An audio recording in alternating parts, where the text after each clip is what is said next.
my channel. I am V from Travels of V. Basta kayo. Thank you for visiting again my vlog. Kung you have plans to travel abroad, ano ba yung mga kailangan natin i-prepare? This is for the first-time travelers. And so, number one, you have to have, of course, the passports. And sa passports, kailangan meron siyang validity at least 6 months pa before the expiry.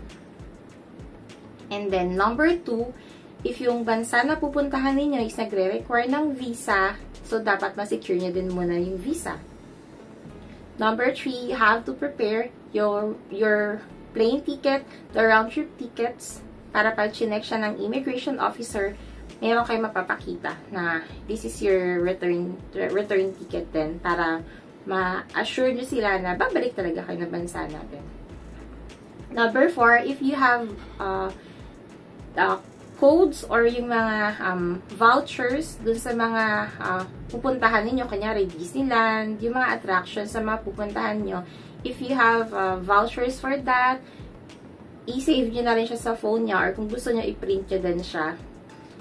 And the other things like yung booking mo sa hotel or mga hostel, i-save nyo rin siya sa phones ninyo. It could be save, soft copy, or printed.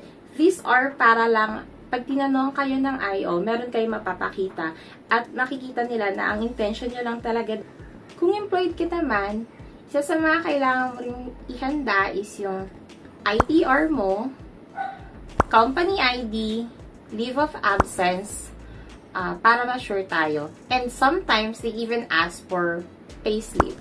So, para sa mga first-time travelers, usually hinahanap to. Depende talaga sa IO na matatapatan ninyo. It can be soft copy or hard copy. And sometimes parang COE. Di pa naman ako hinihinga ng yearbook so far. Naman na sponsored. So, kagaya, kapag nakaraan, nag-travel ako with my brother and sponsored ko siya. So, I make sure that bukod sa kasama niya ako, pwede rin namang hindi. Pero mas maganda, mag-secure kayo no, tawag dito, affidavit of financial support, na ang nakalagay dun sa letter na yon is ikaw yung bahalang gumastos sa lahat ng expenses nung someone na i-sponsor mo. Para pag tinanong ka ng IO kung ikaw yung ini-sponsor, may mapapakita ka. Tapos, kunin mo na rin yung mga ITR niya, yung mga payslip niya, as much as possible para mapakita niya rin sa IO. Yep, so much for the documents. Just, basta be ready. And kung hindi hinihingi sa inyo yung documents, pag nasa IO kayo, wag nyo na lang munang ibigay. My tip is, pag nasa IO kayo, isang tanong, isang sagot. Kapag may hinihing documents, saka nyo lang ilabas. Hindi yung pupunta kayo sa IO na lalapag nyo agad yung documents na para kayo nag-a-apply ng trabaho. So, wag ganon. Para less talk, less mistake. Punta naman tayo dun sa usual na dinadala ko kapag nag-travel ako. So, syempre, number 1, kailangan mo ng bag. Dati, guilty ako dito ha. Hindi ako marunong mag-travel ng light. So, as in talaga, meron akong maleta na malaki, as in malaki, siguro itong nasa likod ko, mga twice niya yung laki, something like that. Basta yung pinakamalaking maleta yung binili ko yun. At puno talaga yun kahit 5 days or 7 days lang kami nag-travel. So, natuto na ako. I learned how to travel light. So, we are 3. So, sa Cebu Pacific, we have an allowance of 7 kilograms na baggage, hand carry. Bukod yung kung meron kayong mga medicinal devices or medical devices. So, bukod yun, hindi nila kikiluhin or in laptops, hindi din nila kinikilo yun. Ang dinadala ko na lang ngayon ay, bukod dito sa maletang to, maliit lang to, kasya to sa overhead cabin, and nabili ko to sa SM. Okay siya, maganda siya, kaya lang medyo pricey.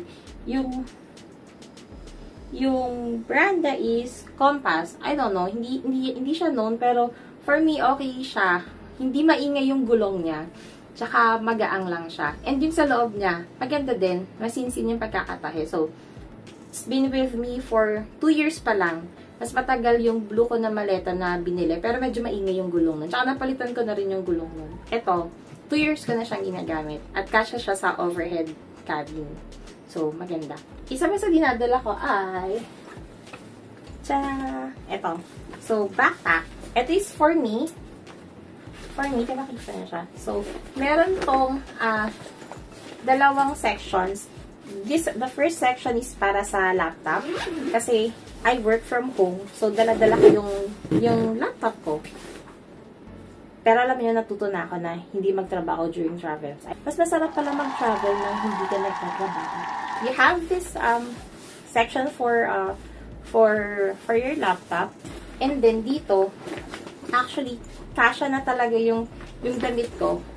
At least yung damit ko. Kasi, sabi ko nga, I learned my lesson how to travel light. Ayoko nang mandit-bitong marami. So, yan. So, ganyan siya. So, I bought this in Shopee around 1,000 pesos. Ang yata to, 1,200, something like that. And okay naman siya. Hindi siya branded. And so far, okay naman. Pero, medyo mali yung color na binili ko kasi madumihin siya. Like, hindi kita pero mas maganda sana kung black. So, available to sa Shopee. Ilalagay ko din yung link sa description box if gusto niya rin bumili ng ganito. May iba't ibang color siya. Hindi po ako nagla-live selling. Sinasabi ko lang po kung ano yung ginagamit ko. So, may iba't ibang color siya. May black, may green, light green, and blue. And I ordered pink kasi gusto ko pink and purple. Pero, ito, kung may budget kayo, I suggest ito na lang yung bilihin ninyo. Kasi mas matibay siya, mas maganda, mas makapal yung tahe, mas maganda yung zipper. Kung may budget kayo. Ito yung binili ko sa husband ko na bag. Mas maganda siya, mas matibay, mas soft yung dito niya. So, backpack din to. Same concept. So, meron siyang lagayan ng laptop dito din. So, may foam na rin kasi to. Same din naman siya dun sa isa sa tingin ko. And, eto, dito rin, meron na rin siyang, nakikita niyo pa ba? Meron na rin siyang dito, lagayan. So, malaki siya. At na-expand siya. So, pwede nyo kasi siyang liitan kung sobrang laki. Pwede nyo din siyang lakihan kung gusto kailangan siyang expand. So, napapanipis siyang ganyan. Tapos, napapalaki rin siya. Pamay na lang po kung gusto niyo. Yung joke lang. So, i-leave ko na lang din yung link kung gusto niyo rin bumili nito. Pero, I highly recommend kung may budget kayo. Ito na lang yung bilhin niyo kasi mas maganda talaga siya. So, pag ako nagka-budget din, baka i-upgrade ko na rin yung bag ko. Kasi, mas maganda talaga itong sa husband ko. Though, parang yung build niya is for men kasi masyado siyang malaki for me. Hindi kita. Pero, parang ang laki niya for me. So, yung brand niya, kung gusto niyo siyang i-search sa Shopee, though ilalagay ko naman yung link sa description box, is this one. Mark Ryden. Kung sino man si Mark Ryden, thank you po sa bags niyo. Kasi napakatibay. Ang ganda. Pwede nyo rin siya ganito, dalhin na ganito. Ayun. So, yun. So, number 1, bags. So, isa sa bag ko, sa likod ko, isa sa husband ko, at etong trolley. And then, yun na. Wala kaming check-in. Yun lang yung dala-dala namin.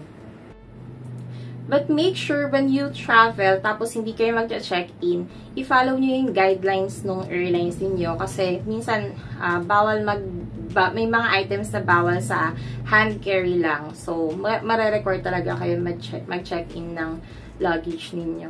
Isa pa sa tip na pwede ko mabigay sa inyo, if plan nyo mag-shopping dun sa bansang pupuntahan nyo, say for example, Japan, kasi nanganganak talaga yung maleta dyan kapag pumunta kayo,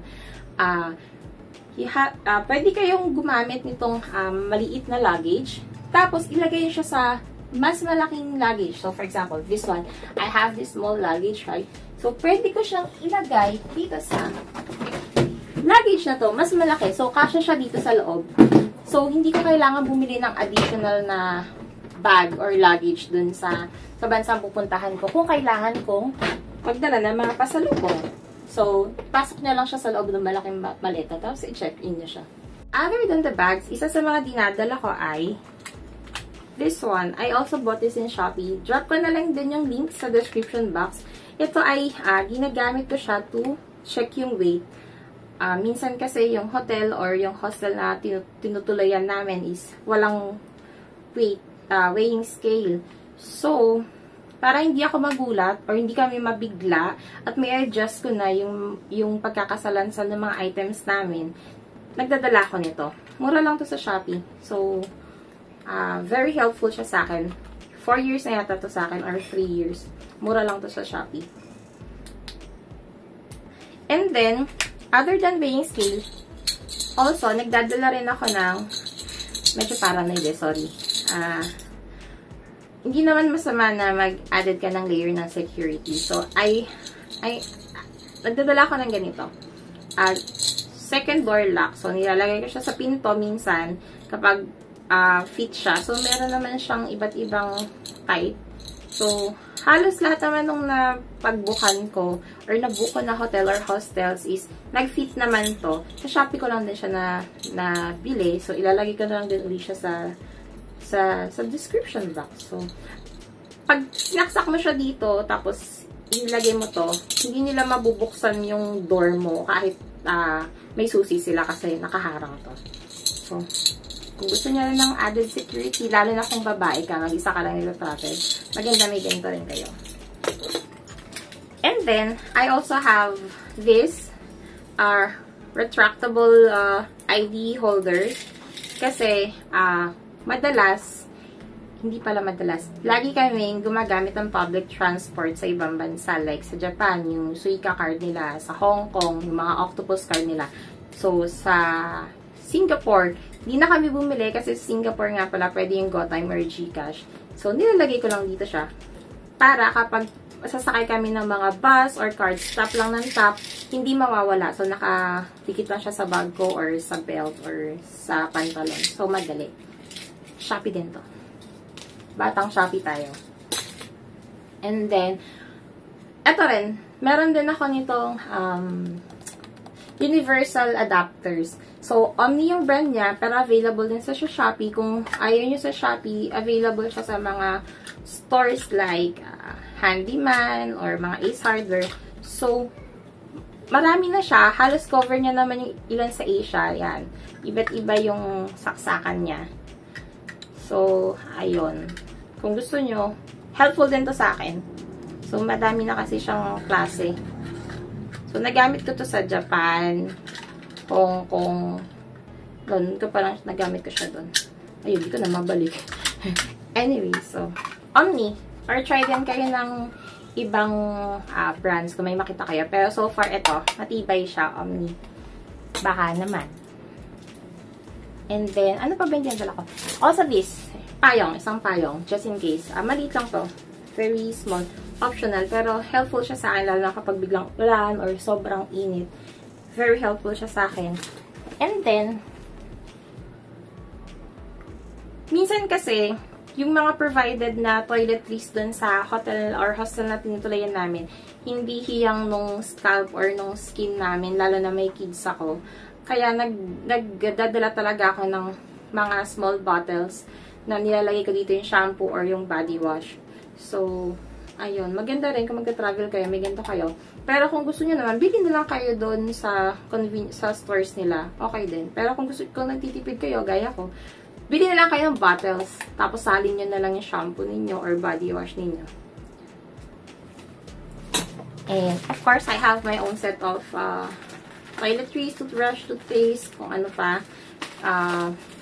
Hindi mo kasi sure kung provided siya minsan ng hostel or pag naubos, diba? And, of course, power bank. Tuwing nag-travel ako, syempre, chine-check ko ahead yung weather. Kung anong weather dun sa bansang pupuntahan namin or sa lugar na pupuntahan namin. So, lalo sa ibang bansa, diba? Sometimes they have like 4 seasons like Japan and South Korea. Paano ka makakapag-pack ng light? For us, we're a family of 3. So, sa mga adults, usually, ang ginagawa ko, 2 sets of pants. Isang light, isang dark. So, bale, yung isa doon, suot ko na papunta sa pupuntahan namin. Ganun din sa husband ko. Tapos, mga 4 to 5 sets ng t-shirts. Tapos, isang jacket kung kailangan. And then, sa kids naman, sa anak ko, hindi pwedeng 2 sets lang eh. Kasi alam niyo naman pag kids, baka magdumi, mabasa. So, I bring 4 sets ng pants and then sa t-shirt, 6. Malilit lang naman yung damit ng anak ko kasi pawisin din siya. Tapos isang jacket. And then sa pantulog, usually 2 lang. 2 pero 3. 2 lang. 2.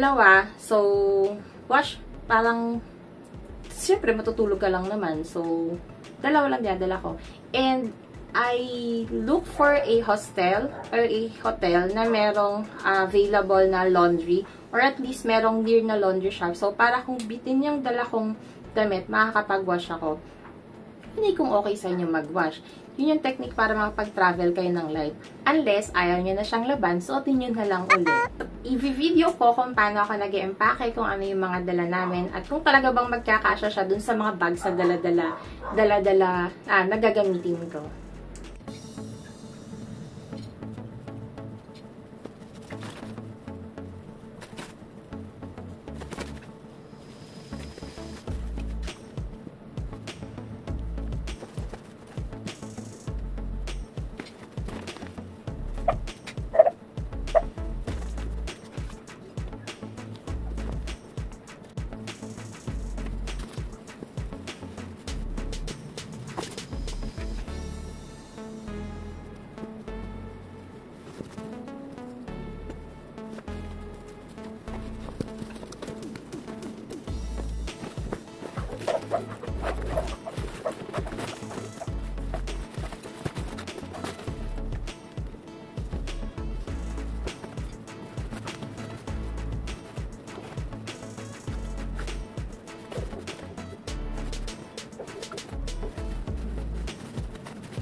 Okay, so, tapos na ako mag-empake.